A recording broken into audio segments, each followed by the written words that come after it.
কাসোরাল আইনি হাসপাতালের রিসেপশন ডেস্কের সামনে দাঁড়িয়ে থাকার সময় পেছন থেকে ভেসে আসা কণ্ঠস্বরটি আমার কানে বাজল যেন একটা ধারালো ছুরির ফলা। কে কথা বলছে তা বোঝার জন্যে আমাকে পেছনে ফিরতে হল না। সেই একই অহংকারী বিষাক্ত সুর, সেই একই বিদ্রূপ যা ২০ বছর আগে আমার হৃদয় বিঁধেছিল যখন সে তার ব্যাগ গাড়িতে ছুঁড়ে ফেলে হিংস্রভাবে বলেছিল, আমি কোনো অসম্পূর্ণ সন্তানকে বড় করব না। আমার প্রাক্তন স্বামী তারেক ঠিক আমার পেছনে দাঁড়িয়েছিল। তার দৃষ্টি আমার পিঠে এমনভাবে বিঁধছিল যেন আগুনের লেলিহান শিখা। আমি ধীরে ধীরে ঘুরে দাঁড়ালাম এবং তার মুখোমুখি হলাম। সে কিছুটা মোটা হয়েছে, চুলে পাক ধরতে শুরু করেছে, কিন্তু সেই একই জঘন্য বিষাক্ত হাসি যা আমার স্মৃতিতে এখনও জ্বলজ্বল করে। কি ব্যাপার, চিনতে পারছো না? আমি তারেক, তোমার স্বামী, যার কাছ থেকে তুমি পালিয়ে গিয়েছিলে। সে এমন উচ্চস্বরে বলল যেন রিসেপশনের চারপাশের সবাইকে শুনিয়ে দিতে চায়, যেন একটা নাটকের দৃশ্যে দর্শকদের আকর্ষণ করছে। ডেস্কের পেছনের কর্মী মেয়েটি চোখ তুলে তাকাল। নিজের সিরিয়ালের জন্য অপেক্ষারত এক নারী ঘুরে ফিরে দেখল, আর পাশ দিয়ে যাওয়া একজন নার্স থমকে দাঁড়িয়ে গেল, যেন একটা অদ্ভুত নাটকের মঞ্চে প্রবেশ করেছে। আমার হাত কাঁপছিল। আমি আদমের মেডিকেল ফাইলটা শক্ত করে ধরেছিলাম, একটা ফাইল যাতে গত ২০ বছরের ফলো আপ, পরীক্ষা নিরীক্ষা আর অপারেশনের রেকর্ডগুলো যেন একটা যুদ্ধের দাগের মতো জমা হয়ে আছে। আমি তোমার কাছ থেকে পালাইনি তারেক, তুমিই বরং আমাদের ছেড়ে চলে গিয়েছিলে। আমার মুখ থেকে কথাগুলো বেরিয়ে এলো আমার ধারণার চেয়ে শান্তভাবে, যদিও আমার বুকটা প্রচণ্ড জোরে ধকধক করছিল, যেন একটা ঝড়ের মধ্যে দাঁড়িয়ে আছি। সে এক পা এগিয়ে আসলো, আর আমি তার দামি পারফিউমের গন্ধ পেলাম, ঠিক সেই একই গন্ধ যা আমাদের বিয়ের দিনগুলোতে তার শরীর থেকে ভেসে আসত, কিন্তু এখন সেটা যেন বিষের মতো লাগছে। আমি চলে গিয়েছিলাম? হ্যাঁ, আমারই তো চলে যাওয়ার কথা ছিল। একটা প্রতিবন্ধী ছেলের সাথে কে থাকতে পারে? আমি তখন টকবগে যুবক ছিলাম, আমার নিজের জীবন বাঁচার অধিকার ছিল। প্রতিদিন একটা অস্বাভাবিক বাচ্চাকে দেখে দিন কাটানোর জন্য জন্মাইনি। সে একজন বিজয়ীর আত্মবিশ্বাসের সাথে কথা বলছিল, যেন কোনো ব্যবসায়িক মিটিংয়ে বিনিয়োগকারীদের কাছে একটি যৌক্তিক সিদ্ধান্ত ব্যাখ্যা করছে, কিন্তু তার চোখে লুকিয়েছিল একটা অন্ধকার ছায়া। আমি চারদিকে তাকালাম এবং দেখলাম সবাই আমাদের দিকে তাকিয়ে আছে, যেন একটা লাইভ নাটক চলছে। রিসেপশনিস্ট তার সহকর্মীর কানে ফিসফিস করে কিছু বলল। নার্স তার ফোন বের করল, যেন সে পুরো দৃশ্যটি রেকর্ড করতে চায়। একটা অদ্ভুত উত্তেজনায় ভরা পরিবেশ। আদম প্রতিবন্ধী নয়, আদমের ডাউন সিনড্রোম আছে এবং সে একটি সম্মানজনক জীবনযাপন করছে। আমার অজান্তেই আমার কণ্ঠস্বর চড়া হয়ে গেল, যেন আমার ভেতরের আগুন বাইরে বেরিয়ে আসছে। সম্মানজনক জীবন? তারেক এমন জোরে হেসে উঠল যে আমার মাথা ব্যথা করতে লাগল, যেন তার হাসিতে বিষ মিশে আছে। সম্মানজনক জীবন মানে কি? সে কি পড়তে আর লিখতে পারে? সে কি মানুষের মতো কাজ করতে পারে, নাকি এখনও ঘরে বসে তোমার উপর বোঝা হয়ে আছে? সে শক্ত করে আমার কাঁধ চেপে ধরল এবং আমার মুখ তার দিকে ঘুরিয়ে বলল, সত্যি কথাটা বলো মুনা, তুমি ওর সাথে থাকার সিদ্ধান্ত নিয়ে এখন অনুতপ্ত, তাই না? আমি আবার বিয়ে করেছি, আমার দুটো সুস্থ ছেলে আছে, আমার মেয়ে মেডিকেল কলেজে পড়ে, আমার পুরো জীবনটাই সফল। আর তুমি কি করেছ? একটা বাচ্চার পেছনে তোমার যৌবনটা নষ্ট করা ছাড়া, যে বাচ্চা তোমার কোনো কাজেই আসবে না। আমি এর জবাব দিতাম। আমি ওর মুখের ওপর চিৎকার করে বলতাম, আমি ওকে বলতাম যে আদম চারুকলায় ডিপ্লোমা শেষ করেছে এবং আগামী মাসে তার আঁকা ছবির একটা প্রদর্শনী আছে। আদম বিশেষ চাহিদা সম্পন্ন শিশুদের একটি পুনর্বাসন কেন্দ্রে কাজ করে। আদম আমার জীবনে দেখা সবচেয়ে সম্মানজনক মানুষ। কিন্তু আমি মুখ খোলার আগেই পেছন থেকে একটা কণ্ঠস্বর শুনতে পেলাম, মা, সবকিছু ঠিক আছে তো? তারের শব্দের উৎসের দিকে ঘুরে তাকালো এবং তার চেহারা ফ্যাকাশে হয়ে গেল। আদম সেখানে দাঁড়িয়েছিল, তার গায়ে চিকিৎসকের সাদা এপ্রন, গলায় স্টেথোস্কোপ আর বুকে হাসপাতালের আইডি কার্ড, যাতে লেখা ছিল ডক্টর আদম হাসান আলওয়ান, শিশু বিভাগের প্রধান। তার ডাউন সিনড্রোমের বৈশিষ্ট্যপূর্ণ টানাকানা সুন্দর চোখ দুটো সম্পূর্ণ শান্তভাবে সরাসরি তারেকের দিকে তাকিয়েছিল। আমি যেন নিশ্চল হয়ে দাঁড়িয়ে রইলাম। আদমের এই দৃশ্যটি দেখার কথা ছিল না। রোগী ট্রান্সফারের আনুষ্ঠানিকতা শেষ করে আমারই তার অফিসে যাওয়ার কথা ছিল, কিন্তু এখন সে এখানে সেই লোকটার সামনে দাঁড়িয়ে আছে, যে লোকটা তার বয়স ২ বছর হওয়ার আগেই আমাদের ছেড়ে চলে গিয়েছিল। তারেক পানির বাইরের মাছের মতো কয়েকবার মুখ খুলল আর বন্ধ করল। তুমি কে? তার গলা দিয়ে এক ভাঙা স্বর বের হল। আদম শান্ত পায়ে এগিয়ে আসলো এবং আলতো করে আমার হাত ধরল। আমি আদম, আপনার ছেলে। সে অত্যন্ত সহজভাবে কথাগুলো বলল, কোনো ক্ষোভ বা তিক্ততা ছাড়া। আর আমি ভালো আছি স্যার, জিজ্ঞেস করার জন্য ধন্যবাদ। আপনি কি চেক আপ করাতে এসেছেন নাকি কাউকে দেখতে এসেছেন? তার কথা বলার ভঙ্গি ছিল সম্পূর্ণ পেশাদার, যেন সে হাসপাতালের কোনো সাধারণ দর্শনার্থীর সাথে কথা বলছে। আমি দেখলাম তারেকের চেহারা ধাক্কা খাওয়া অবস্থা থেকে অস্বীকারের পর্যায়ে চলে গেল। সে প্রবল বেগে মাথা নাড়ল। না, এটা অসম্ভব। তুমি ওকে কোত্থেকে ধরে এনেছ? ও আমার ছেলে না। আমার ছেলে একটা মানসিক প্রতিবন্ধী ছিল। ও হুইল চেয়ারে বসে থাকত। ডাক্তাররা বলেছিল ও 10 বছর পর্যন্তও বাঁচবে না। সে গলার স্বর উঁচু করে আদমের মুখের দিকে আঙুল তুলে বলতে লাগল, ও একজন প্রতারক, তুমি কাউকে ধরে এনে ডাক্তারের পোশাক পরিয়েছ আমাকে বোকা বানানোর জন্যে। ডেস্কের পেছনের কর্মী মেয়েটি হঠাৎ উঠে দাঁড়াল। স্যার, আপনাকে শান্ত হতে হবে। ইনি সত্যিই ডক্টর আদম, শিশু বিভাগের প্রধান। আমি এখানে 5 বছর ধরে কাজ করছি এবং প্রতিদিন ওনাকে দেখি। তারেক রাগে তার দিকে ঘুরে তাকালো। চুপ করো তুমি, এর মধ্যে মাথা গলাবে না। তারপর সে আমার দিকে ফিরে বলল, তুমি কি ভেবেছিলে মুনা, এই নাটক করে আমাকে বোকা বানাবে? আমি অনুভব করলাম আদমের হাত আমার হাতে আলতো করে চাপ দিল। সে সেই তার শান্ত হাসিটি হাসছিল, যা সে আমার কাছ থেকে পেয়েছে, তারেকের কাছ থেকে নয়। বাবা, কেউ কাউকে বোকা বানাচ্ছে না। আপনি যদি নিশ্চিত হতে চান তবে আমার সাথে আমার অফিসে আসুন। আমার কাছে আমার জন্ম নিবন্ধন, শিক্ষাগত যোগ্যতার সনদ এবং চাকরির চুক্তিপত্র আছে। বাবা শব্দটি শুনে তারেক এক পা পিছিয়ে গেল, যেন কেউ তাকে চড় মেরেছে। আমি কারো বাবা না, তোমার সাথে আমার কোনো সম্পর্ক নেই। সে তার মুখের উপর চিৎকার করে উঠল। আমি বাধা দিতে গেলাম, কিন্তু আদম তার হাত তুলে আমাকে থামাল। আপনি অবশ্যই স্বাধীন। আমি বাবা বলেছি কারণ এটি এমন একজন ব্যক্তির নাম যিনি জন্ম দিয়েছেন, এমনকি তিনি উপস্থিত না থাকলেও। ঠিক যেমন মানুষ দাদা দাদি বলে, এমনকি তারা মারা গেলেও। আপনি কোথায় ছিলেন বা কেন ছিলেন না তা কোনো ব্যাপার না। আলহামদুলিল্লাহ, আমি ভালোভাবেই বড় হয়েছি। আমার জন্য আমার মাই যথেষ্ট ছিল। কথাগুলো খুব সাধারণ ছিল, কিন্তু সেগুলো যে কোনো চিৎকারের চেয়েও তার একটু বেশি আঘাত করল। আমি দেখলাম তার মুখ লাল হয়ে গেছে, কপাল বেয়ে ঘাম ঝরছে। না, এইসব মিথ্যে। ডাক্তাররা বলেছিল যে ও ঠিকমতো কথা বলতে পারবে না, হাঁটতে পারবে না, কিছুই বুঝতে পারবে না। সে খুব দ্রুত কথা বলছিল, যেন আমাদের কাছে সাফাই গাওয়ার আগে নিজের কাছেই নিজেকে সান্ত্বনা দিচ্ছিল। ডাক্তাররা সম্ভাবনার কথা বলেছিল স্যার, কোনো চূড়ান্ত রায় দেয়নি। আদম এক বিরক্তিকর রকমের শান্ত স্বরে জবাব দিল, ডাউন সিন্ড্রোমের একটি বিস্তৃত বর্ণালী রয়েছে। এমন মানুষ আছে যাদের অনেক সাহায্যের প্রয়োজন হয়, আবার এমন মানুষও আছে যারা স্বাধীন জীবনযাপন করে। আমি ভাগ্যবানদের একজন ছিলাম, আর আমার মা আমাকে একদিনের জন্যেও ছেড়ে যায়নি। সে আমার দিকে এমন ভালোবাসায় ভরা চোখে তাকালো যা আমি তারেকের চোখে কখনো দেখিনি। তারেক এক বন্য দৃষ্টিতে আমার দিকে ঘুরল। তুমি ওকে এসব বলতে শিখিয়েছ, তুমি ওকে এসব শিখিয়েছ আমাকে অপমান করার জন্য, আমার ভুলের কথা মনে করিয়ে দেবার জন্য। সে আমার দিকে এতটাই এগিয়ে আসলো যে তার মুখ আমার মুখ থেকে মাত্র কয়েক সেন্টিমিটার দূরে ছিল। আমি কোনো ভুল করিনি, আমি সেটাই করেছি যা আমার জন্য সঠিক ছিল, আমার বেঁচে থাকার অধিকার ছিল। সে আমার মুখের ওপর থুতু ছিটানোর মতো করে কথাগুলো উচ্চারণ করল এবং তার মুখের লালা আমার গালে এসে পড়ল। আমি কিছু করার আগেই অনুভব করলাম আদম খুব দ্রুত সরে এসে আমার এবং তারেকের মাঝখানে দাঁড়াল।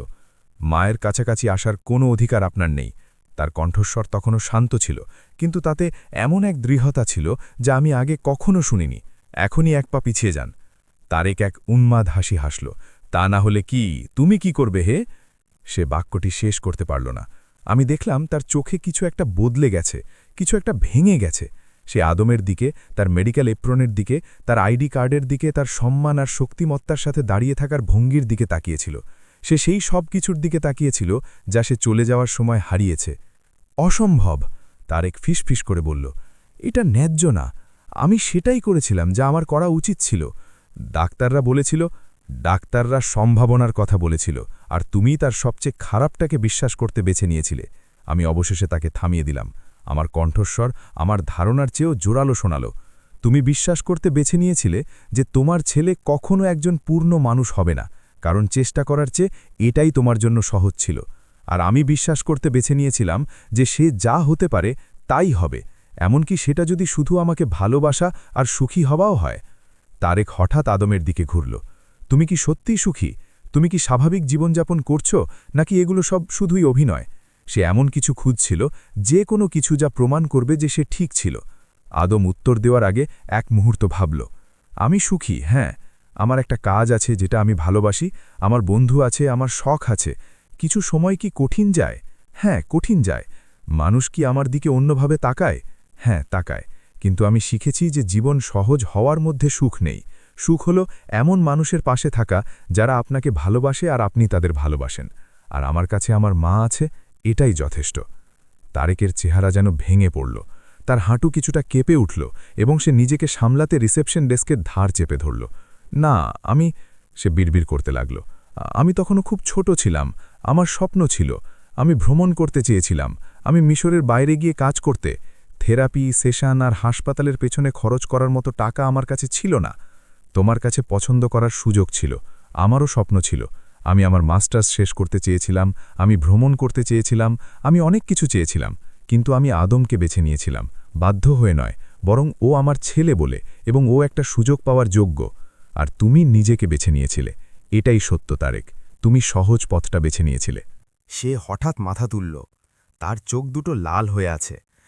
তুমি কি ভাবো আমার সিদ্ধান্তটা সহজ ছিল? তুমি কি ভাবো আমি রাতে ঘুমিয়েছি, আমি ওর কথা ভাবিনি? তার কণ্ঠস্বর আবার চড়া হয়ে গেল। প্রতি বছর ওর জন্মদিনে আমি ওকে মনে করতাম। রাস্তায় কোনো প্রতিবন্ধী বাচ্চা দেখলে আমার মনে হতো হয়তো এটাই আমার ছেলে। তুমি জানো না আমি নিজেকে কতটা কষ্ট দিয়েছি? সে আমার মুখের উপর চিৎকার করে উঠল এবং হাসপাতালের কিছু লোক আমাদের চারপাশে জড়ো হতে শুরু করল। একজন নার্স নিরাপত্তা রক্ষীকে ফোন করার জন্য তার ফোন হাতে নিল। আপনি যদি নিজেকে এতই কষ্ট দিয়ে থাকেন তবে আপনি যে কোনো সময় ফিরে আসতে পারতেন, আদম এক দুঃখভারাক্রান্ত কণ্ঠে বলল।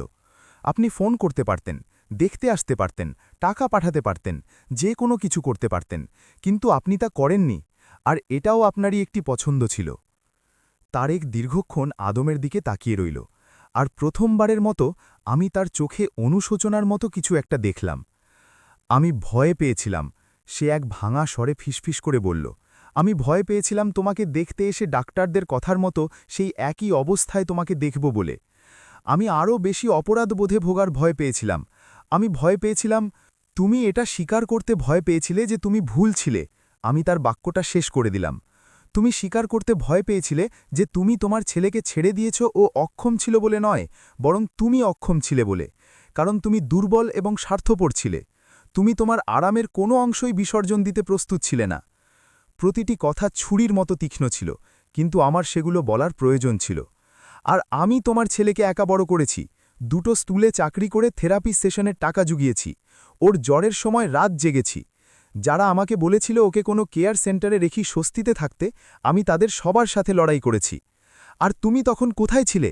তুমি তোমার নতুন স্ত্রী আর সুস্থ সন্তানদের নিয়ে তোমার নতুন সুখী জীবন গড়ছিলে।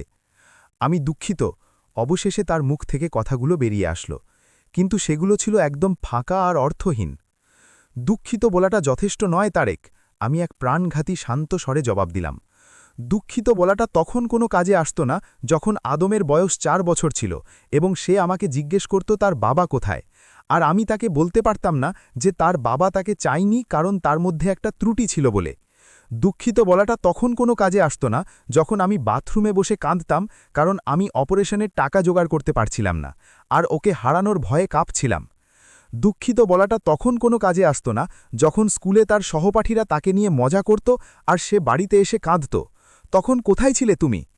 সে উত্তর দিতে যাচ্ছিল, তার মুখ খুলল, কিন্তু অন্য একটি কণ্ঠস্বর তাকে থামিয়ে দিল। এখানে কোনো সমস্যা হচ্ছে? 50 বছরের ঊর্ধ্ব একজন লোক, যিনি একটি মার্জিত স্যুট আর ডাক্তারের এপ্রন পরিহিত ছিলেন, তিনি এগিয়ে আসলেন। তার ব্যাজে লেখা ছিল ডক্টর ইয়াহিয়া আব্দুল হামিদ, হাসপাতালের পরিচালক। তিনি তার সামনের দৃশ্যটির দিকে তাকালেন। তারেককে মনে হচ্ছিল সে এখনই পড়ে যাবে। আমি আদমের ফাইলটা শক্ত করে ধরেছিলাম যাতে দুমড়ে মুচড়ে যাচ্ছিল, আর আদম আমাদের মাঝে একটা ঢালের মতো দাঁড়িয়েছিল। ডক্টর আদম, সবকিছু ঠিক আছে তো? আদম মাথা নাড়ল। সব ঠিক আছে ডক্টর ইয়াহিয়া, কিন্তু এই দর্শনার্থী আমার মাকে বিরক্ত করছিল। ডক্টর ইয়াহিয়া তারেকের দিকে এক শীতল দৃষ্টিতে তাকালেন। আপনি কে এবং এখানে কার সাথে এসেছেন? তারেক কষ্ট করে ঢোক গিলল। আমি ডাক্তার আদমের বাবা। কথাগুলো তার মুখ দিয়ে এমন কষ্টে বের হলো যেন সেগুলো তার জিভ পুড়িয়ে দিচ্ছিল। ডাক্তার ইয়াহিয়া ভ্রু কুচকালেন। বাবা? অধ্যত্ত। ডাক্তার আদম আমাদের সাথে গত 5 বছর ধরে কাজ করছেন, কিন্তু আমি কখনোই তাকে আপনার কথা উল্লেখ করতে শুনিনি। তিনি তার মায়ের কথা অনেক বলেছেন, এই মিসেস মুন্না, যিনি সবসময় উপস্থিত থাকেন এবং তার খোঁজ খবর নিতে আসেন, যিনি তাকে এই অবস্থানে পৌঁছাতে সাহায্য করেছেন, কিন্তু আপনাকে তো এই প্রথম দেখছি। তার কথা বলার ভঙ্গি ভদ্র ছিল ঠিকই, কিন্তু তাতে স্পষ্ট উপহাস লুকিয়েছিল। তারেকের মুখ লাল হয়ে গেল। আমি ব্যস্ত ছিলাম। পরিস্থিতি 20 বছরের পরিস্থিতি? ডাক্তার ইয়াহিয়া তাকে থামিয়ে দিলেন। তার মানে আপনি টানা 20 বছর ধরে এতটাই ব্যস্ত ছিলেন যে একবারও দেখতে আসতে পারেননি, এমনকি একটা ফোন করে খোঁজখবর নেওয়ার সময় পাননি। তিনি ঠিক সেই সুরেই কথা বলছিলেন যে সুরে ডাক্তাররা ধূমপান বা খাওয়া দাওয়ার বিষয়ে মিথ্যা বলা রোগীদের সাথে কথা বলেন। আমার বিচার করার কোনো অধিকার আপনার নেই। তারেক ফেটে পড়ল। আপনি জানেন না আমি কি পরিস্থিতির মধ্যে ছিলাম? আপনি জানেন না? আমি জানি যে এই হাসপাতালে এমন অনেক বাবা মা আছেন যারা চেয়ারে ঘুমান যাতে তাদের অসুস্থ সন্তানদের একা ছেড়ে যেতে না হয়। আমি জানি এমন অনেক মানুষ আছে যারা তাদের সন্তানদের চিকিৎসার জন্য নিজের ফ্ল্যাট পর্যন্ত বিক্রি করে দেয়। আমি জানি যে মিসেস মুন্নার মতো এমন অনেক মা আছেন যারা ফিজিক্যাল এবং স্পিচ থেরাপির টাকা জোগাড় করার জন্য 2-3 জায়গায় কাজ করেন। ডাক্তার ইয়াহিয়া তারেকের দিকে এগিয়ে গেলেন। আর আমি এটাও জানি যে এমন কিছু মানুষ আছে যারা নিজেদের দায়িত্ব থেকে পালিয়ে যায় এবং 20 বছর পর ফিরে এসে ঝামেলা তৈরি করে। আপনি স্পষ্টতই এই দ্বিতীয় শ্রেণীর মানুষ। তারেক ডানে বামে তাকালো। সে একটু সহানুভূতি খুঁজছিল, এমন কাউকে খুঁজছিল যে তার পাশে দাঁড়াবে। কিন্তু চারপাশের সব মুখ তার দিকে ঘৃণার দৃষ্টিতে তাকিয়েছিল। ডেস্কের পেছনের মেয়েটি বিরক্তির সাথে মাথা নাড়ল। নার্স তার সহকর্মীর কানে কিছু ফিসফিস করে বলল, যার ফলে তারা দুজনেই তার দিকে রাগান্বিত দৃষ্টিতে তাকাল। এমনকি হুইলচেয়ারে বসে থাকা এক বৃদ্ধা রোগীও উচ্চস্বরে বলে উঠলেন, এই লোকটার কোনো বিবেক নেই। তারেকের মনে হল চারপাশের দেওয়ালগুলো যেন তাকে চেপে ধরছে। সে তার হাতের উল্টো দিক দিয়ে কপালের ঘাম মুছল এবং নিজের সম্মান ফিরে পাওয়ার চেষ্টা করল। আমি আমার ছেলেকে দেখতে এসেছি, কেউ আমাকে জবাবদিহিতা করবে এই জন্য নয়, আমার তাকে দেখার অধিকার আছে। সে আদমের দিকে এমন এক দৃষ্টিতে তাকালো যাতে সে দৃঢ় থাকার চেষ্টা করছিল, কিন্তু সেটি এক আকুতি হয়েই বেরিয়ে আসলো। তুমি আমার ছেলে, আমার অধিকার আছে। আদম তার জায়গা থেকে এক চুলও নড়ল না। সে বিরক্তিকর রকম শান্ত হয়ে দাঁড়িয়ে রইল। তার হাত দুটো ডাক্তারের এপ্রনের পকেটে ঢোকানো। সে আদমের দিকে ঠিক সেই তীক্ষ্ণ দৃষ্টিতেই তাকিয়েছিল যা দিয়ে সে রোগীদের এক্স-রে রিপোর্ট পরীক্ষা করে। আপনার ঠিক কোন জিনিসের অধিকার আছে?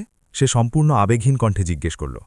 20 বছর পর ফিরে এসে মানুষের সামনে আমাকে প্রতিবন্ধী আর ত্রুটিপূর্ণ ছেলে বলার অধিকার? আমার মাকে তার কাজের জায়গায় বিরক্ত করার অধিকার? আপনি যাকে কিছু দেননি সেই জিনিসটাই দাবি করার অধিকার? আমার কাছে প্রতিটি প্রশ্নই চড়ের মতো লাগছিল। আমি কিছু চাইতে আসিনি, আমি দেখতে এসেছি তুমি কি হয়েছ। আমি জানতে চাই। তুমি কি জানতে চাও? আমি কঠোরভাবে তাকে বাধা দিলাম। তুমি জানতে চাও যে তুমি ভুল করেছ কিনা? তুমি নিশ্চিত হতে চাও যে তোমার সিদ্ধান্তটা ঠিক ছিল নাকি ভুল? তুমি এমন কোনো অজুহাত খুঁজতে চাও যা তোমাকে রাতে শান্তিতে ঘুমাতে সাহায্য করবে? তারেক দীর্ঘক্ষণ চুপ করে রইল। তারপর হঠাৎ ফেটে পড়ল। হ্যাঁ, আমি জানতে চাই আমি কি হারিয়েছি। আমি জানতে চাই আমি যদি থেকে যেতাম তাহলে সব কেমন হতো। সে রাগ এবং হতাশা মেশানো কণ্ঠে চিৎকার করে উঠল। প্রতিদিন ঘুম থেকে উঠে যখন আমার সন্তানদের দেখি তখন আমার মনে পড়ে যে আমার আরেকটা ছেলে আছে যার সম্পর্কে আমি কিছুই জানি না। প্রতিটা বছর পার হওয়ার সাথে সাথে আমার মনে হয় আমি একজন কাপুরুষ। তুমি কি ভাবো আমি শান্তিতে বেঁচেছিলাম? তার চোখে পানি জমতে শুরু করল। আমার নতুন স্ত্রী ওর সম্পর্কে কিছুই জানে না, এমনকি আমার সন্তানরাও জানে না যে তাদের একজন ভাই আছে। আমি একটা বড় বড় মিথ্যের মধ্যে বেঁচেছিলাম, কারণ আমি এটা স্বীকার করতে ভয় পেয়েছিলাম যে আমি আমার ছেলেকে ছেড়ে এসেছি। সে এখন পাগলের মতো চিৎকার করছিল। তার মুখ সম্পূর্ণ লাল, গলার শিরাগুলো ফুলে উঠেছিল। আর এটাই তোমাকে এখানে এসে এমনটা করতে বাধ্য করেছে? আমার কণ্ঠস্বর তার কণ্ঠস্বরের চেয়েও জোরালো হয়ে উঠল। এটাই তোমাকে মানুষের সামনে আমাকে আর তোমার ছেলেকে অপমান করতে বাধ্য করেছে? তুমি কি ভেবেছিলে যে তুমি যখন নিজের কাছে এটা প্রমাণ করতে পারবে যে আদম সত্যি অসম্পূর্ণ বা ব্যর্থ ছিল, তখন তুমি শান্তি পাবে? এটা কোনো অনুশোচনা নয় তারেক, এটা স্বার্থপরতা। তুমি আমাদের ছেড়ে যাওয়ার জন্য অনুতপ্ত নও, বরং তুমি এটা দেখে অনুতপ্ত যে আমরা তোমার চেয়ে ভালো জীবন কাটিয়েছি। আমি শক্ত করে আদমের কাঁধ চেপে ধরলাম। তোমার এই ছেলে একজন ডাক্তার, বিভাগের প্রধান। সে তার মতো অসংখ্য শিশুকে সাহায্য করে।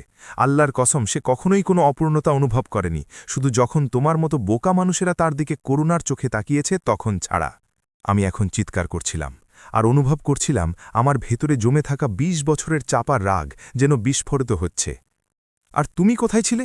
তুমি তোমার সুখী জীবন কাটাচ্ছিলে আর তোমার স্ত্রী এবং সন্তানদের কাছে মিথ্যা বলছিলে। অসম্পূর্ণ তুমি তারেক, আদম নয়।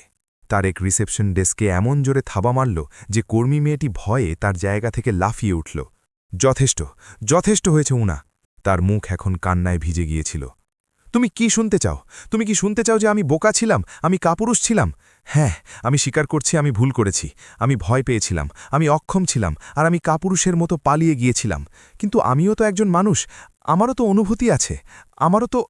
আপনার অনুভূতি আছে? আদম প্রথমবারের মতো সত্যিকার রাগের সুরে তাকে থামিয়ে দিল। আর আমার মায়ের কি কোনো অনুভূতি ছিল না যখন তিনি ভোরবেলা উঠে কাজে যেতেন এবং ফিরে এসে দেখতেন যে আমার যত্ন নেওয়া প্রয়োজন? উনার কি কোনো অনুভূতি ছিল না যখন মানুষ উনাকে বলতো আমাকে কোনো আশ্রমে রেখে আসতে আর উনি সেটা অস্বীকার করতেন? উনার কি কোনো ভয় ছিল না যখন ডাক্তাররা বলেছিল আমি হয়তো বাঁচব না? আদমের গলা এখন কাঁপছিল, কিন্তু তিনি থেকে গিয়েছিলেন, কারণ বাবা মায়েরা এটাই করে, তারা সব সময় পাশে থাকে। তারেক হাঁপিয়ে উঠল এবং আদমের দিকে এগোতে চেষ্টা করল, কিন্তু ডাক্তার ইয়াহিয়া তার পথ আটকে দাঁড়ালেন। যথেষ্ট হয়েছে, আপনাকে এখন চলে যেতে হবে। পরিচালকের কণ্ঠস্বর ছিল অত্যন্ত কঠোর। এটি একটি হাসপাতাল, কোনো পারিবারিক কেলেঙ্কারির জায়গা নয়। আমি যাব না, তারেক চিৎকার করে উঠল। ও আমার ছেলে, ওর সাথে কথা বলার অধিকার আমার আছে। সে ডাক্তার ইয়াহিয়াকে সরিয়ে দেওয়ার চেষ্টা করল, কিন্তু কোথা থেকে যেন দুজন নিরাপত্তারক্ষী হাজির হল এবং তার 2 হাত চেপে ধরল। আমার হাত ছাড়ো, আমি কোনো অপরাধী নই, আমি ডাক্তারের বাবা। সে প্রবলভাবে বাধা দেওয়ার চেষ্টা করছিল। তার পাগুলো হাসপাতালের মসৃণ মেঝেতে পিছলে যাচ্ছিল।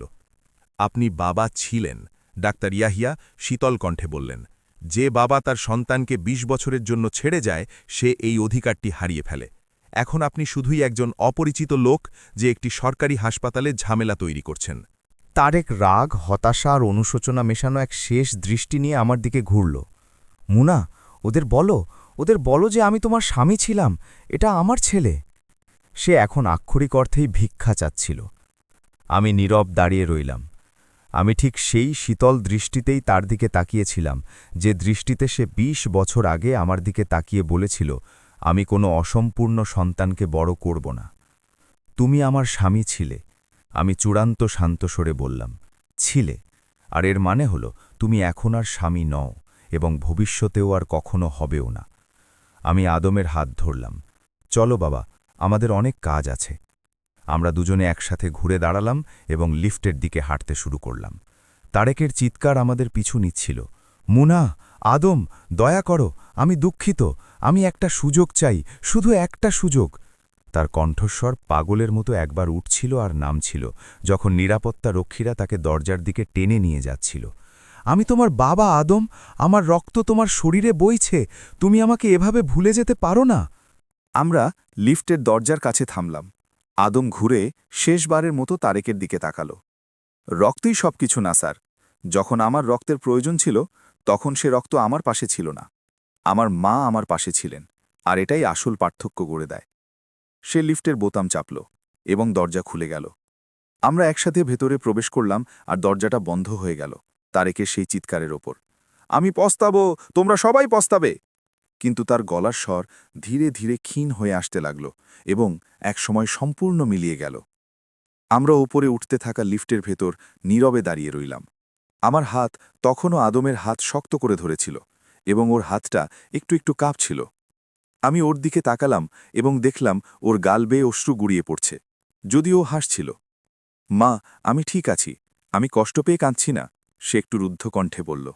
আমি কাঁদছি কারণ আমি তোমার জন্য গর্বিত আর আমার নিজেকে খুব ভাগ্যবান মনে হচ্ছে। আমি ওকে শক্ত করে জড়িয়ে ধরলাম আর অনুভব করলাম আমারও দুচোখ বেয়ে জল গড়িয়ে পড়ছে।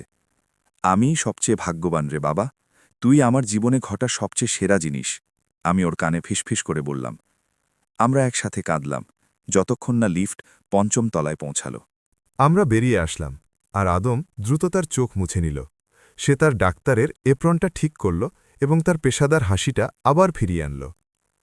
আমার কাছে আজ একটা জটিল কেস আছে। 2 বছরের একটি ছোট্ট মেয়ে, যার এইমাত্র ডাউন সিনড্রোম ধরা পড়েছে। তার বাবা মা ভীষণ ভয় পেয়ে আছেন। নিজের অফিসের দিকে হাঁটতে হাঁটতে সে বলল, আমি তাদের সাথে বসব, আমি তাদের আমাদের গল্পটা বলবো। সে থামল এবং আমার উত্তরের আশায় অপেক্ষা করতে লাগল। আমি চোখের জলের মাঝেই হাসলাম। অবশ্যই, তাদের পুরো সত্যিটা বলো। আমরা আদমের অফিসে গিয়ে বসলাম। এমন একটি অফিস যা অসংখ্য প্রশংসাপত্র, শিশুদের আঁকা ছবি এবং তার নিজের শিল্পকর্মে পূর্ণ ছিল। 10 মিনিট পর একজন পুরুষ ও একজন নারী তাদের ছোট্ট মেয়েকে কোলে নিয়ে ভেতরে প্রবেশ করলেন। মেয়েটির সুন্দর টানাটানা চোখ দুটো একদম আদমের চোখের মতোই ছিল। তাদের দেখে খুবই ভীত, ক্লান্ত আর বিভ্রান্ত মনে হচ্ছিল, ঠিক 20 বছর আগে আমার যে অবস্থা ছিল। আসুন, বসুন। আদম তার উষ্ণ হাসি দিয়ে তাদের স্বাগত জানাল। আমি ডাক্তার আদম, আর ইনি আমার মা, মিসেস মুনা। সে স্পষ্ট গর্বের সাথে আমার দিকে ইশারা করল। দম্পতিটি বসলেন এবং আদমের দিকে সন্দেহ আর জিজ্ঞাসু দৃষ্টিতে তাকালেন। অবশেষে বাবা মুখ খুললেন। স্যার, আপনার কি, মানে আপনারও কি একই? তিনি বাক্যটি শেষ করতে পারলেন না। একই অবস্থা? হ্যাঁ, আমার ডাউন সিনড্রোম আছে এবং আলহামদুলিল্লাহ আমি খুব ভালো একটা জীবন পার করেছি। আমি দেখলাম ভেতরে ঢোকার পর এই প্রথমবারের মতো মায়ের চোখে আশার আলো জ্বলে উঠল। তার মানে আমাদের মেয়েও কি আপনার মতো ডাক্তার হতে পারবে? তার গলা কাঁপছিল। সে ডাক্তার হতে পারে, শিল্পী হতে পারে, সে যা হতে চায় তার সব কিছু হতে পারে, আর আপনারা তাকে সেই পথে সাহায্য করতে পারেন। আদম উত্তর দিল, আসল বিষয় সিন্ড্রোম নয়, আসল বিষয় হল ভালোবাসা, সমর্থন এবং বিশ্বাস। আমার মা। আপনি আমার উপর বিশ্বাস রেখেছিলেন যখন সবাই বলেছিল কোনো আশা নেই, আর আজ আমি আপনাদের মেয়ের মতো শিশুদের সাহায্য করছি। এটা পৃথিবীর শেষ নয়, এটা একটা অন্যরকম যাত্রার শুরু মাত্র। আমিও বসলাম এবং তাদের আমাদের গল্প বলতে শুরু করলাম, সব খুঁটিনাটি, সব কষ্ট, সব ছোট ছোট জয়। আর যখন আমি কথা বলছিলাম, আমি নিচে থাকা তারেকের কথা ভাবছিলাম। হয়তো সে এখনও চিৎকার করছে, হয়তো সে হাসপাতাল থেকে বেরিয়ে গেছে, তাতে কিছু যায় আসে না। সে ২০ বছর আগে নিজের পথ বেছে নিয়েছিল, আর আমি আমার পথ বেছে নিয়েছিলাম। ১ ঘণ্টা পর ওই দম্পতি অফিস থেকে হাসি মুখে বেরিয়ে এলো, তাদের চোখে আশা স্পষ্ট। শিশুটি মায়ের কোলে শান্তিতে ঘুমাচ্ছিল। আদম তাদের পেছনে দরজা বন্ধ করল এবং নিজের চেয়ারে ভেঙে পড়ল। আমি ক্লান্ত মা, সে খোলাখুলিভাবেই বলল, কাজ থেকে নয়, নিচে যে কথাগুলো হলো সেটা থেকে। আমি তার দিকে তাকালাম এবং বুঝলাম যে তারেককে দেখা তার উপর যতটা প্রভাব ফেলেছে সে তার চেয়ে কম প্রকাশ করেছে। তুমি কি তাকে নিয়ে কথা বলতে চাও? আমি আলতো করে জিজ্ঞেস করলাম। সে প্রথমে না বোধক মাথা নাড়ল, তারপর হ্যাঁ বোধক, তারপর নিজের ২ হাতের মাঝে মাথা রাখল। আমি সব সময় তার চেহারার কল্পনা করতাম। আমি ভাবতাম সে হয়তো একজন ভালো মানুষ, কিন্তু পরিস্থিতি হয়তো তার জন্য কঠিন ছিল। কিন্তু আজ যখন তাকে দেখলাম, সে ভালো মানুষ নয় মা, সে একটা দানব। আমি তার পাশে বসলাম এবং তার হাত ধরলাম। সে দানব নয় আমার সোনা, সে দুর্বল, স্বার্থপর এবং কাপুরুষ, হ্যাঁ, কিন্তু দানব নয়। দানবেরা অনুশোচনা করে না, আর এই লোকটি অনুতপ্ত, এমনকি যদিও সেই অনুশোচনা অনেক দেরিতে এসেছে। আদম প্রশ্নভরা চোখে আমার দিকে তাকালো। তুমি তার পক্ষ নিচ্ছ? সে আমাদের সাথে যা করেছে তারপরও? আমি মাথা নাড়লাম। আমি তার পক্ষ নিচ্ছি না, আমি শুধু পার্থক্যটা বোঝাচ্ছি। সে যদি সত্যি দানব হতো তবে আজ সে কিছুই অনুভব করত না, কিন্তু সে অনুভব করেছে এবং এটা তাকে যন্ত্রণা দিয়েছে।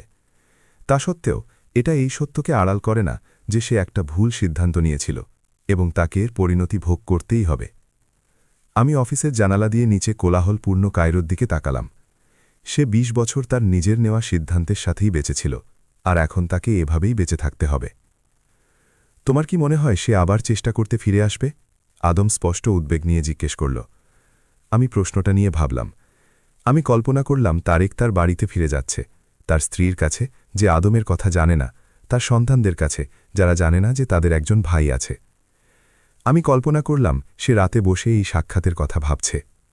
হয়তো আসবে, হয়তো না, কিন্তু তাতে কিছু যায় আসে না আদম। সে যদি ফিরেও আসে, আমরা তাকে একই কথা বলবো, তোমার তাকে দরকার নেই, আমরা তাকে ছাড়া ২০ বছর বেঁচেছিলাম, আর তাকে ছাড়াই বাকি জীবন কাটাবো। আমি উঠে দাঁড়ালাম এবং দরজা খুললাম। চলো, আমাদের বাড়ি ফিরতে দেরি হয়ে যাবে, আর তুমি তো জানো আমরা ঠিক সময়ে না পৌঁছালে তোমার দাদি কত চিন্তা করে। আদম তার চওড়া হাসি হাসল এবং উঠে দাঁড়াল। দাদি আমাকে বড্ড বেশি আদর করে। কাল সে আমার জন্য ঠিক আমার পছন্দের মতো করে কোশারি বানিয়েছিল। লিফটে করে নিচে নামার সময় আমরা সাধারণ বিষয় নিয়ে কথা বললাম, রাতের খাবার নিয়ে, তার আসন্ন প্রদর্শনী নিয়ে, একজন ছোট্ট রোগীকে নিয়ে যে ২ বছর চিকিৎসার পর অবশেষে কথা বলতে শুরু করেছে। আমরা রিসেপশনে পৌঁছালাম এবং দেখলাম সবকিছু স্বাভাবিক অবস্থায় ফিরে এসেছে। একজন কর্মী নতুন একজন রোগীকে স্বাগত জানাচ্ছিল, নার্সরা তাদের ফাইল নিয়ে পাশ দিয়ে যাচ্ছিল, রোগীরা অপেক্ষা করছিল। দৃশ্যটা এমন ছিল যেন ২ ঘন্টা আগে কিছুই হয়নি। কিন্তু আমি জানি যে এটা ঘটেছিল, আর আমি জানি যে তারেক এখন জানে সে কি হারিয়েছে। আমরা হাসপাতাল থেকে বের হলাম। কায়রোর বুকে তখন সূর্য অস্ত যাচ্ছিল, আকাশ কমলা আর লাল রঙে রাঙানো ছিল। মা, ধন্যবাদ। পার্কিং লটের দিকে হাঁটার সময় আদম হঠাৎ করে বলল, কিসের জন্য শোনা? এই জন্য যে তুমি আমাকে ছেড়ে যাওনি, তুমি আমার উপর বিশ্বাস রেখেছিলে, তুমি আমার জন্য পুরো পৃথিবীর সাথে লড়াই করেছিলে। সে থামল এবং পার্কিংয়ের মাঝখানেই আমাকে গভীরভাবে জড়িয়ে ধরল। আমি জানি না আজ আমি কোথায় থাকতাম যদি তুমিও তার মতো কাজ করতে। আমার চোখে আবারও জল চলে এলো, কিন্তু এবার সেটা ছিল আনন্দের জল। তুমি যে কোনো পরিস্থিতিতেই ভালো থাকতে আদম, কারণ তুমি একজন শক্তিশালী, বুদ্ধিমান এবং ভালো মানুষ। তুমি আজ যেখানে আছো, আমি শুধু সেখানে পৌঁছাতে তোমাকে সাহায্য করেছি। আমি গাড়ির ইঞ্জিন চালু করতে করতে আয়নায় তাকালাম এবং দেখলাম তারেক এখনও সেখানে দাঁড়িয়ে আছে। তারপর ধীরে ধীরে সে ঘুরে দাঁড়ালো এবং হাঁটতে শুরু করল। মানুষ আর গাড়ির ভিড়ে মিলিয়ে গেল। আর আমি জানতাম যে এটাই শেষবার আমি তাকে দেখছি। এই জন্য নয় যে সে আর চেষ্টা করবে না, বরং এই কারণে যে সে চেষ্টা করলেও আমাদের জীবনে তার জন্য আর কোনো জায়গা নেই। যে জায়গাটিতে সে থাকতে পারত, সেটি আমি আর আদম ২০ বছর ধরে যে ভালোবাসা, পরিশ্রম, নির্ঘুম রাত আর আনন্দ গড়ে তুলেছিলাম তা দিয়ে অনেক আগেই পূর্ণ হয়ে গেছে। চলো মা, দাদি নিশ্চয়ই অপেক্ষা করছে। রেডিওটা চালু করতে করতে আদম বলল। আবদেল হালিম হাফেজের একটা পুরনো গান বাজছিল, আই দামা হুজ্জেনলা। আমি গাড়ি চালাচ্ছিলাম আর কায়রো শহর আমাদের চারপাশে জ্বলজ্বল করছিল। সন্ধ্যার আলোয় লক্ষ লক্ষ বাতি জ্বলছিল। আমরা বাড়ি পৌঁছালাম, মা আদিতে একটা পুরনো অ্যাপার্টমেন্টে। এই অ্যাপার্টমেন্টেই আমি আদমকে বড় করেছি, যে অ্যাপার্টমেন্ট তার প্রতিটি পদক্ষেপের সাক্ষী। আমার মা, যাকে আদম দাদি বলে ডাকে, সে দরজায় অপেক্ষা করছিল। অবশেষে তোমাদের মনে পড়ল, আমি ভেবেছিলাম তোমরা আমাকে ভুলেই গেছ, সে আদমকে জড়িয়ে ধরে বলল। তোমাকে ভুলে যাওয়া অসম্ভব দাদি। কোষারির সুবাস্ত হাসপাতাল পর্যন্ত পৌঁছে গিয়েছিল। আদম হাসল এবং আমার মাও তার সাথে হাসল। আমরা ভেতরে ঢুকলাম এবং খাবার টেবিলে বসলাম, যে টেবিলে আমরা হাজারো বার বসেছি। কিন্তু তোমার ভেতরের এই জিনিসটা তোমার জন্মের দিন থেকেই ছিল। আমরা একে অপরের হাত ধরে গাড়ির দিকে হাঁটলাম। আমি যখন দরজা খুলছিলাম, দূর থেকে দেখলাম একজন লোক হাসপাতালের গেটের কাছে দাঁড়িয়ে আমাদের দিকে তাকিয়ে আছে। তারেক সেখানে দাঁড়িয়েছিল, অনেক দূরে, শুধুই তাকিয়েছিল। সে চিৎকার করছিল না বা কাছে আসার চেষ্টা করছিল না, শুধু দাঁড়িয়ে তাকিয়েছিল। এক মুহূর্তের জন্য আমাদের চোখাচোখি হল। আমি তার চোখে এমন কিছু দেখলাম যা আগে কখনো দেখিনি।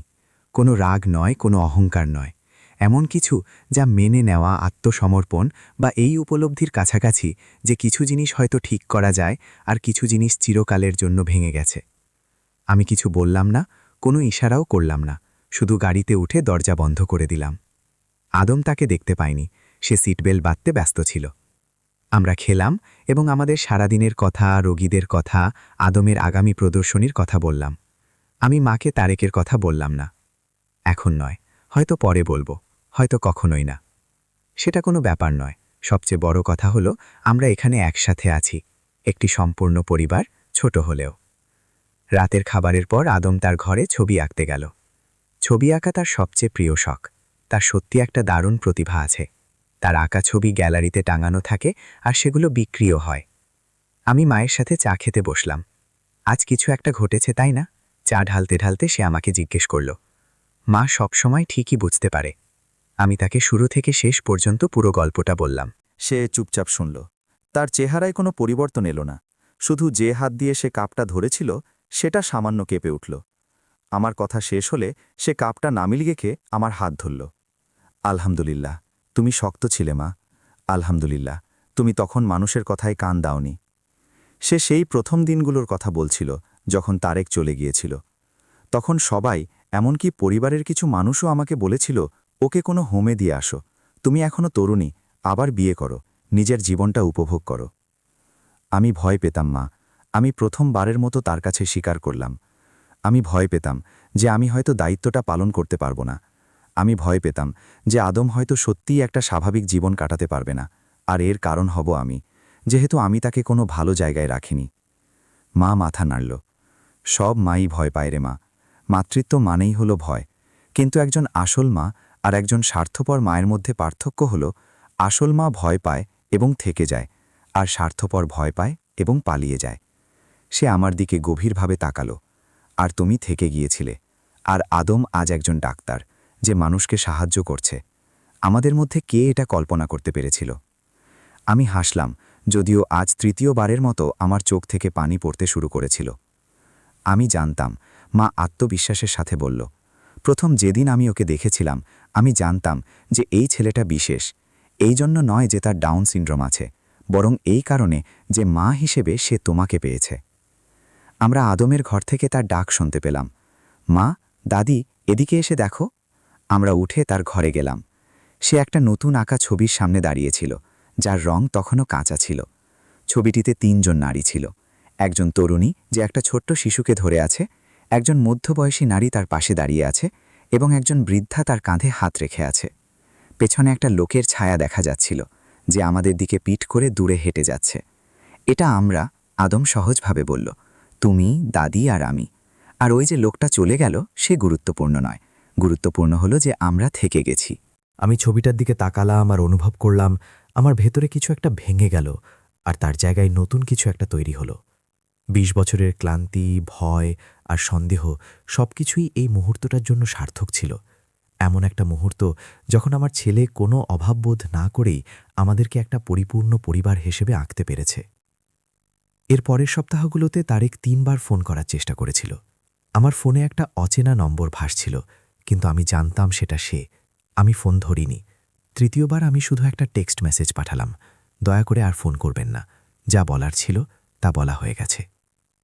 এর ২ দিন পর আমাদের অ্যাপার্টমেন্টের ঠিকানায় একটা রেজিস্টার্ড চিঠি এলো। মা চিঠিটা গ্রহণ করে আমার সামনে টেবিলে রাখল। তারেকের কাছ থেকে সম্পূর্ণ নির্লিপ্ত কণ্ঠে মা বলল। আমি চিঠিটার দিকে অনেকক্ষণ তাকিয়ে রইলাম।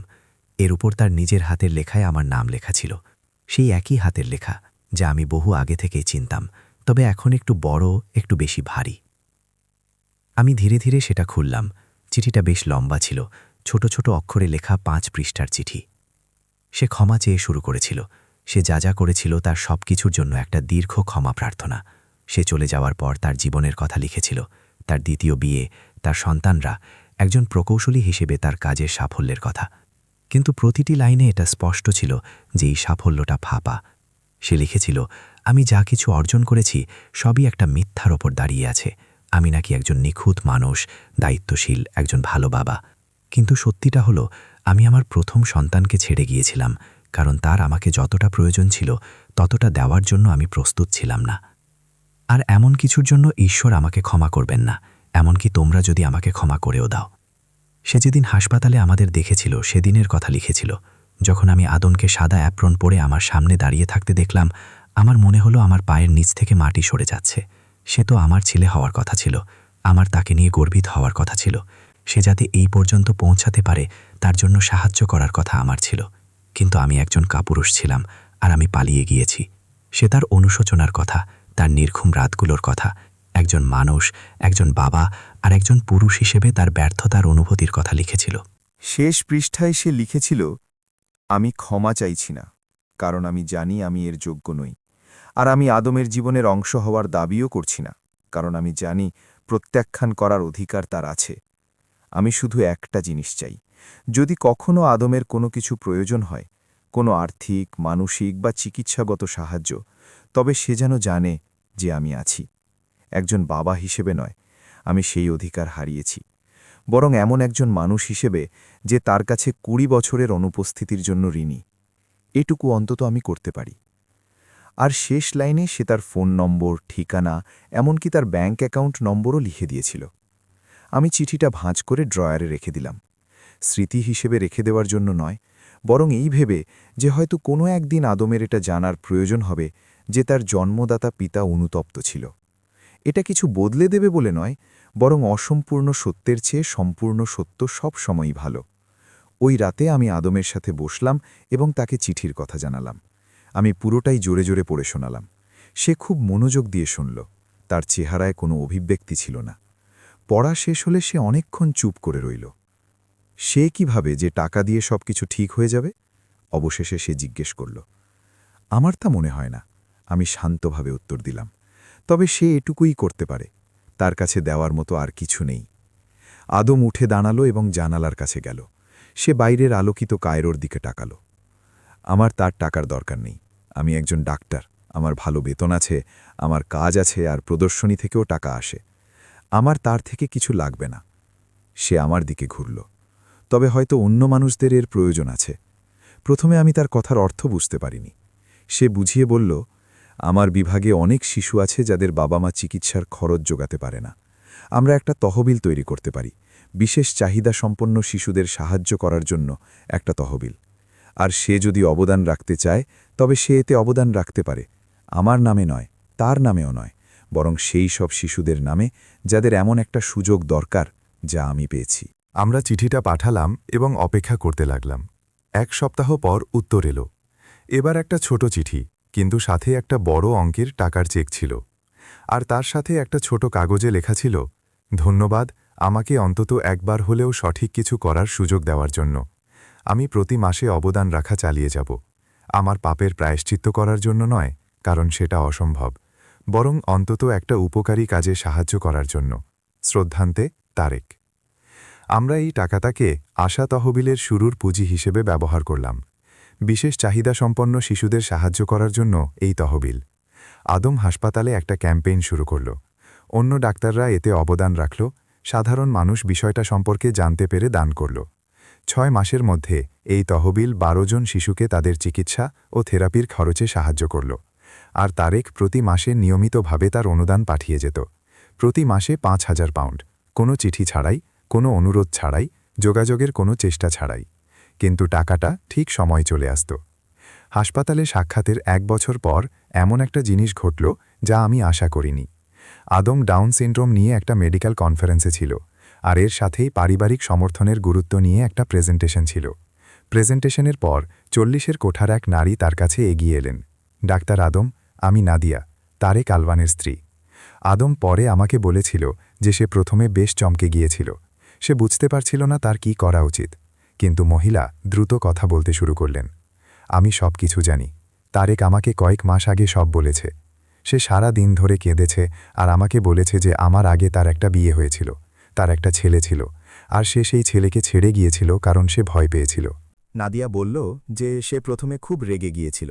তার মনে হয়েছিল সে প্রতারিত হয়েছে। কিন্তু পরে সে বুঝতে পেরেছিল যে তারেক এই সমস্ত বছর ধরে যন্ত্রণার মধ্যে বেঁচেছিল। সে একজন দুর্বল মানুষ, খারাপ মানুষ নয়। এই দুয়ের মাঝে অনেক বড় পার্থক্য আছে। সে আদমকে বলল, আর আমি তাকে আমার কাছে মিথ্যে বলার জন্য ক্ষমা করে দেওয়ার সিদ্ধান্ত নিয়েছি, তবে একটা শর্তে। তাকে এখন থেকে নিজের সাথে এবং সবার সাথে সৎ থাকতে হবে।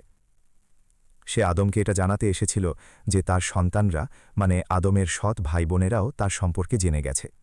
তারাও প্রথমে বেশ হতবাক হয়ে গিয়েছিল, কিন্তু এখন তারা তোমার সাথে পরিচিত হতে চায়। একটা বড় সুখী পরিবার হয়ে থাকার জন্য নয়, আমি কোনো মোহ বা ঘোরের মধ্যে নেই, বরং শুধু এটা জানার জন্য যে তাদের একজন ভাই আছে, আর সেই ভাই একজন সম্মানীয় মানুষ ও সফল ডাক্তার। তারা পুরো সত্যিটা জানতে চায়। আদম কি উত্তর দেবে বুঝতে পারল না। সে তাকে বলল যে সে ভেবে দেখবে এবং তাকে জানাবে। যখন সে বাড়ি ফিরল এবং আমাকে সব বলল, আমি, সে আর মা ভোর পর্যন্ত বসে এটা নিয়ে আলোচনা করলাম। তুমি স্বাধীন আদম, আমি তাকে পরিষ্কারভাবে বললাম। তুমি যদি মনে করো যে তুমি তোমার ভাইবোনদের চিনতে চাও, আমি তোমার পথে বাধা হব না। আর যদি তুমি মনে করো যে তুমি প্রস্তুত নও বা তুমি এটা চাও না, তবে সেটাও তোমার অধিকার। মা যোগ করল, বিষয়টা একেবারেই তারেকের ব্যাপারে নয়, বিষয়টা তোমার ব্যাপারে। তোমার কি প্রয়োজন এবং কিসে তুমি স্বাচ্ছন্দ্য বোধ করো। আদম অনেক ভাবল। 2 দিন পর সে তার ভাইবোনদের সাথে দেখা করার সিদ্ধান্ত নিল। তারেকের সাথে নয়, শুধু তার ভাইবোনদের সাথে। প্রথম সাক্ষাৎটা একটা পাবলিক জায়গায় হলো, শহরের কেন্দ্রস্থলে একটা ক্যাফেতে। আমি তার সাথে যাওয়ার জোর করলাম, আর সে রাজি হল। আমরা 20 কোঠার একটা ছেলে নাম ওমর এবং বিশ্ববিদ্যালয়ের এক ছাত্রী নাম সালমার সাথে দেখা করলাম। তারা খুব নার্ভাস ছিল, ভয় পাচ্ছিল, বুঝতে পারছিল না কিভাবে কথা শুরু করবে। ওমরই প্রথম কথা বলল। আমরা দুঃখিত, বাবা যা করেছেন তার জন্য আমরা দুঃখিত। আমরা দুঃখিত যে আমরা এখন ছাড়া তোমার সম্পর্কে জানতে পারিনি। আদম হাত তুলল। তোমাদের কোনো দোষ নেই, তোমরা তখন ছোট ছিলে, বালাজায় জন্মও নাওনি। ক্ষমা চাওয়ার মতো কিছু নেই। সালমা মেয়েটি পুরোটা সময় চুপ করেছিল, কিন্তু তার চোখ লাল হয়েছিল। অবশেষে সে কথা বলল, তুমি সত্যিই একজন ডাক্তার? তার মানে বাবা যেটার ভয় পাচ্ছিলেন, যে কারণে তিনি তোমাকে ছেড়ে গিয়েছিলেন, তার কিছুই ঘটেনি? আদম একটা বিষণ্ণ হাসি হাসল। এর কিছুটা ঘটেছিল। আমার সত্যিই বেশ কিছু অসুবিধা ছিল। এখনও আমার কিছু সমস্যা আছে। কিছু কিছু জিনিস বুঝতে আমার সাধারণের চেয়ে বেশি সময় লাগে। সাধারণ মানুষ যে কাজগুলো সহজে করে, এমন অনেক কাজ আমি করতে পারি না। কিন্তু মা আমাকে ছেড়ে যায়নি। সে স্পষ্ট ভালোবাসা নিয়ে আমার দিকে তাকালো। মা আমার জন্য লড়াই করেছে, আর আমি বড় হয়েছি এবং একটা সম্মানজনক জীবন কাটাতে সক্ষম হয়েছি। এই জন্য নয় যে সিনড্রোমটা গায়েব হয়ে গেছে, বরং এই জন্য যে আমি এর সাথে বেঁচে থাকতে শিখেছি, এমনকি একে কাজে লাগাতেও শিখেছি। ওমর ইতস্তত করে জিজ্ঞেস করল, আমরা কি দেখা চালিয়ে যেতে পারি? কোনো কিছুর ক্ষতিপূরণ দেওয়ার জন্য নয়, আমি জানি সেটা অসম্ভব, তবে শুধু একে অপরকে জানার জন্য। আদম আমার দিকে তাকালো, যেন আমার মতামত জানতে চাইছে। আমি সম্মতিসূচক মাথা নাড়লাম। হ্যাঁ, আমরা দেখা করতে পারি, আদম বলল। আর সত্যিই তারা দেখা করতে শুরু করল। খুব বেশি নয়, প্রায় প্রতি 2 মাসে একবার। একটা সহজ সম্পর্ক। এতে অতীতের কোনো ক্ষতিপূরণ ছিল না, আর একটা বড় সুখী পরিবার গড়ে তোলার কোনো চেষ্টাও ছিল না। কিন্তু সেখানে পারস্পরিক শ্রদ্ধা ছিল, আর একে অপরের জীবন সম্পর্কে কৌতূহল ছিল। সালমা একবার আদমকে বলেছিল যে সে শিশু মনোবিজ্ঞান নিয়ে পড়ছে, আর আদমের সাথে পরিচিত হওয়াই তাকে এই বিষয়টি বেছে নিতে উৎসাহিত করেছিল। আমি তোমার মতো শিশুদের সাহায্য করতে চাই। আমি অন্য যে কোনো মানুষের আগে নিজেকে প্রমাণ করতে চাই যে বাবা যা করেছিলেন তা ভুল ছিল, আর প্রতিটি শিশুই একটা সুযোগ পাওয়ার যোগ্য। আদম তাকে তার পড়াশোনায় সাহায্য করত। সে তাকে বই, পরামর্শ দিত, এমনকি কিছু সময়ের জন্য হাসপাতালে তার সাথে ইন্টার্নশিপ করার সুযোগও করে দিয়েছিল। ওমর তার বাবার মতোই একজন ইঞ্জিনিয়ার ছিল, তবে সে তার অবসর সময়ে বিশেষ চাহিদাসম্পন্ন শিশুদের একটা অ্যাসোসিয়েশনে স্বেচ্ছাসেবক হিসেবে কাজ করার সিদ্ধান্ত নিয়েছিল। সে একবার বলেছিল, আমার মনে হয় এটুকু তো আমি করতেই পারি। তারেক নিজে, আমরা তাকে আর কখনো দেখিনি, শুধু একবার একটা চিঠি ছাড়া, যখন সে জানতে পারল যে তার সন্তানরা আদমকে গ্রহণ করেছে। সে লিখেছিল, ধন্যবাদ যে তুমি ওমর এবং সালমাকে তোমার সাথে পরিচিত হওয়ার সুযোগ দিয়েছ। আমি এটা চাইনি বা আশাও করিনি, কিন্তু আলহামদুলিল্লাহ যে এটা হয়েছে। তারা প্রতিটি সাক্ষাতের পর ফিরে আসে আর গর্বের সাথে তোমার কথা বলে, আর আমি সেগুলো শুনি এবং অনুভব করি যে আমি আমার কল্পনার চেয়েও অনেক বেশি কিছু হারিয়েছি। আমি তোমার সাথে আবার দেখা করার অনুরোধ করছি না। আমি জানি আমি এর যোগ্য নই, তবে আমি চাই তুমি এটা জানো যে তুমি আমার সন্তানদের এবং আমাকেও এমন একটা শিক্ষা দিয়েছ যা আমরা কখনোই ভুলব না। সেটা হলো, আসল শক্তি দায়িত্ব থেকে পালানোর মধ্যে নেই, বরং তা মোকাবিলা করার মধ্যেই আছে। তা যত কঠিনই হোক না কেন, তুমি মোকাবিলা করেছ, আর আমি পালিয়েছি। আর এটাই সেই সত্য যা নিয়ে আমি আমার জীবনের শেষ দিন পর্যন্ত বেঁচে থাকব। চিঠিটা ছিল সৎ এবং হৃদয়ে বিদারক। আমি সেটা প্রথম চিঠির সাথেই ওই ড্রয়ারে রেখে দিলাম। আমি এটা আবার পড়তে চাই বলে নয়, বরং এই জন্য যে সম্পূর্ণ যন্ত্রণাদায়ক এবং একই সাথে সুন্দর সত্যটুকু সংরক্ষণের দাবি রাখে। আজ হাসপাতালে সেই সাক্ষাতের 2 বছর পর আমি আদমের আর্ট এক্সিবিশনে বসে আছি। এটা তার তৃতীয় এবং এখন পর্যন্ত সবচেয়ে বড় প্রদর্শনী। তার আঁকা ছবিগুলো দেয়ালে টাঙানো। মাতৃত্ব, শক্তি, চ্যালেঞ্জ এবং ভিন্নতার মাঝে লুকিয়ে থাকা সৌন্দর্যের ছবি। একটি ছবি যা প্রদর্শনীর সবচেয়ে বড় ছবি। এটা ঠিক সেই ছবিটাই যা সে হাসপাতালে সেই দিনের পর এঁকেছিল।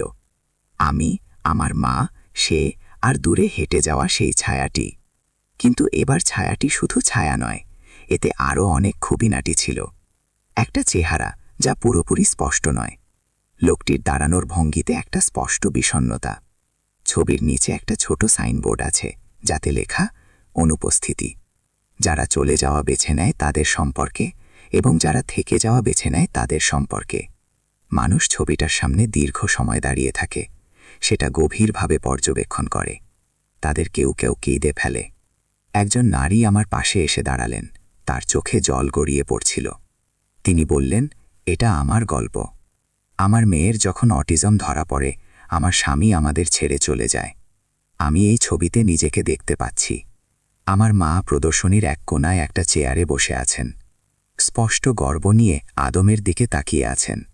আদম দর্শনার্থীদের সাথে কথা বলছে, নিজের আঁকা ছবিগুলো বুঝিয়ে বলছে, হাসছে আর আত্মবিশ্বাসের সাথে কথা বলছে। তুমি একটা মহান কাজ করেছ মা। মা আমাকে ফিসফিস করে বলল, আমি তাকে ভালোবাসা ছাড়া আর কিছুই করিনি, আমি উত্তর দিলাম। আর ঠিক এটাই সবচেয়ে মহান ছিল, মা উত্তর দিল। ভালোবাসা যখন সত্যি হয় তখন তা অসম্ভবকেও সম্ভব করে তোলে। আদম দূর থেকে আমাদের দেখতে পেল এবং হাত দিয়ে একটা উড়ন্ত চুমু দিল। আমরাও একই ভঙ্গিতে তার উত্তর দিলাম। আর সেই মুহূর্তে আমার মনে হলো যে রাতগুলোতে আমি কেঁদেছি, যে দিনগুলোতে আমি নিজেকে নিয়ে সন্দেহ করেছি, যে সময়গুলোতে আমার মনে হয়েছে আমি আর পারব না, সব কিছুই এই মুহূর্তটার জন্য সার্থক ছিল।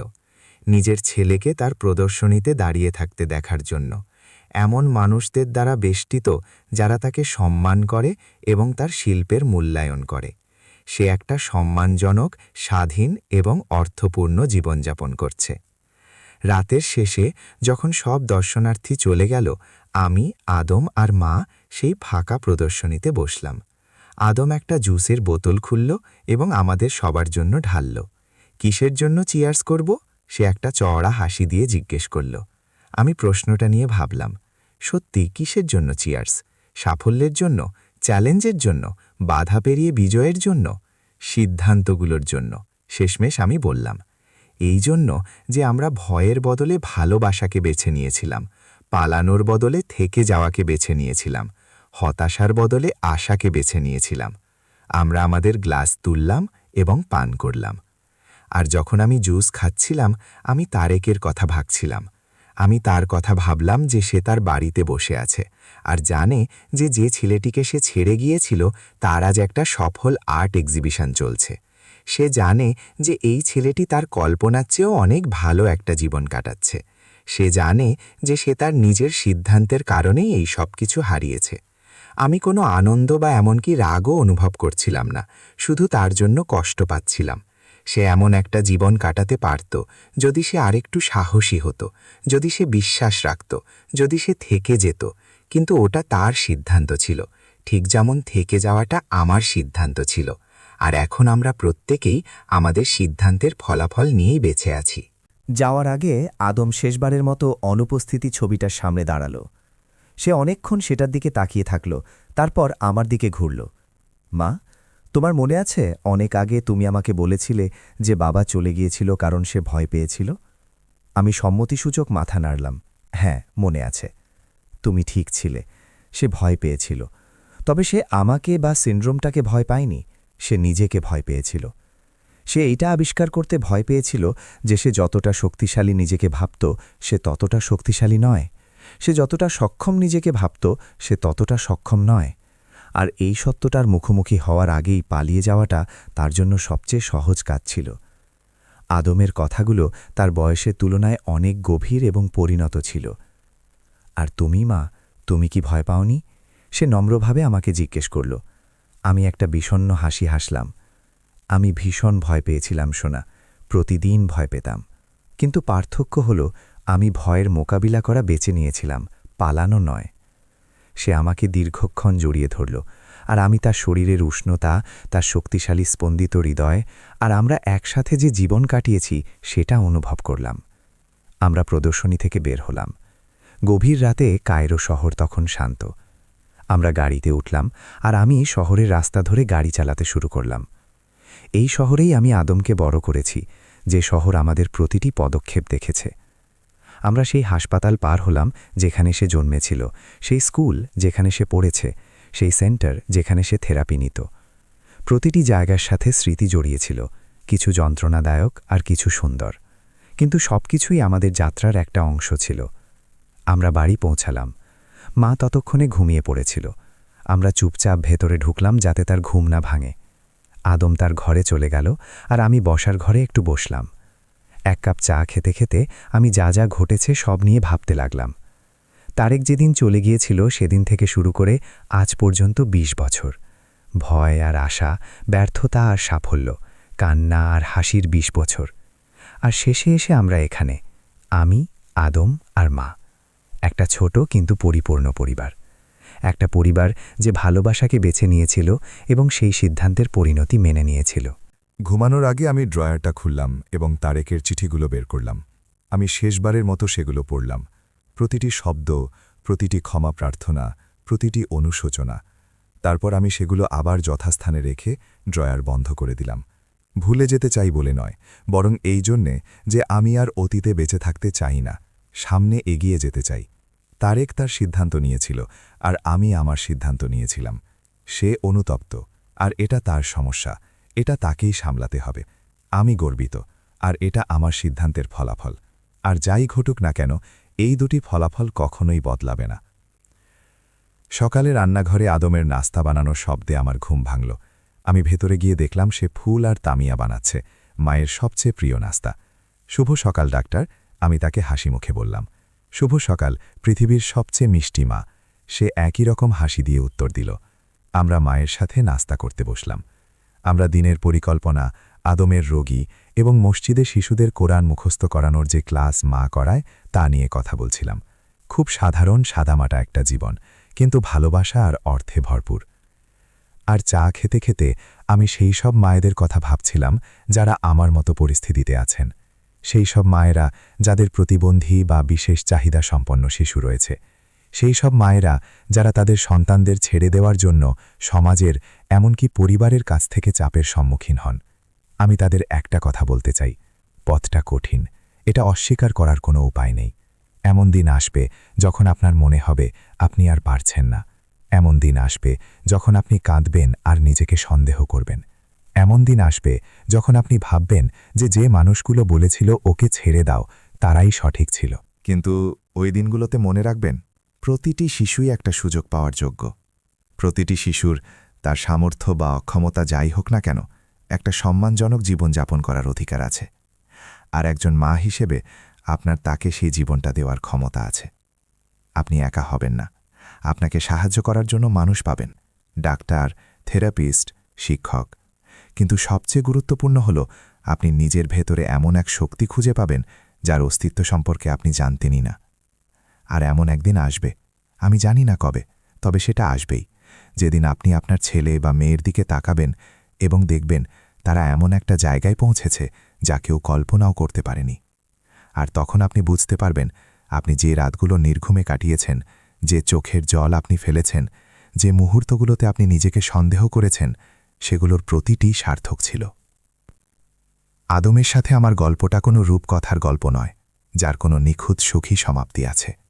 আমাদের এখনও চ্যালেঞ্জ আছে, এখনও কঠিন দিন পার করতে হয়। সমাজ এখনও মাঝে মাঝে একটু অন্য দৃষ্টিতে তাকায়, কিন্তু আমরা এখানে আছি, আমরা বেঁচে আছি, একে অপরকে ভালোবাসি, অন্য মানুষদের সাহায্য করি, আর এটা যথেষ্টর চেয়েও বেশি। তারেক চলে যাওয়া সিদ্ধান্ত নিয়েছিল কারণ সে দায়িত্বকে ভয় পেয়েছিল, আর আমি থেকে যাওয়া সিদ্ধান্ত নিয়েছিলাম কারণ আমি আমার ছেলের ভবিষ্যৎকে ভয় পাওয়ার চেয়ে তাকে বেশি ভালোবাসতাম। আর আজ ২০ বছর পর আমি ১ সেকেন্ডের জন্যও অনুতপ্ত নই। আদম আমার জীবনে সবচেয়ে বড় অর্জন। সে একজন ডাক্তার বা শিল্পী হয়েছে বলে নয়, বরং সে একজন ভালো, সম্মানীয় মানুষ হয়েছে, যে ভালোবাসতে জানে এবং ভালোবাসা পায়। আর এটাই ছিল আমার একমাত্র চাওয়া। আজ যদি কেউ আমাকে জিজ্ঞেস করে, সময় যদি পেছনে ফিরে যায় তুমি কি কিছু বদলাবে, আমি বলবো না, আমি কিছুই বদলাবো না। আমি অন্য কোনো স্বামী চাইব না, আদম ডাউন সিনড্রোম ছাড়া জন্মাক সেটাও চাইব না, এমনকি তারেক ফিরে আসুক সেটাও চাইব না। ভালো বা খারাপ যা কিছুই ঘটেছে তা আমাকে আজকের আমিতে পরিণত করেছে, আর আদমকে আজকের আদমে পরিণত করেছে। আর আমরা ভালো আছি, বরং ভালো থাকার চেয়েও বেশি কিছু, আমরা সুখী। এমন এক সত্যিকারের সুখ যা আসল ভালোবাসা, আসল ত্যাগ আর আসল বিশ্বাসের ওপর দাঁড়িয়ে আছে। দায়িত্ব থেকে পালিয়ে মিথ্যা আশ্রয়ে বেঁচে থাকার মতো কোনো ভুয়া সুখ নয়। আমার আর আদমের গল্পটা হলো সিদ্ধান্তের গল্প। প্রতিটি মানুষ নিজের পথ বেছে নেয়, আর প্রতিটি সিদ্ধান্তের একটা পরিণতি থাকে। তারেক পালানো বেছে নিয়েছিল এবং ২০ বছর অনুশোচনায় ভুগেছিল। আমি থেকে যাওয়া বেছে নিয়েছিলাম এবং ২০ বছর ধরে গর্বের সাথে বেঁচেছিলাম। আমাদের দুজনের মধ্যে কে সঠিক কাজটা করেছিল? উত্তরটা খুব পরিষ্কার। আমি মানুষ হিসেবে তার চেয়ে ভালো বলে নয়, বরং এই জন্য যে আমি ভয়ের বদলে ভালোবাসাকে বেছে নিয়েছিলাম। আর সবসময় ভালোবাসাই হলো সঠিক পছন্দ। আপনার সাথে যদি একই ঘটনা ঘটত, আপনি কি আপনার সন্তানের সাথে থেকে যাওয়া বেছে নিতেন নাকি চলে যেতেন?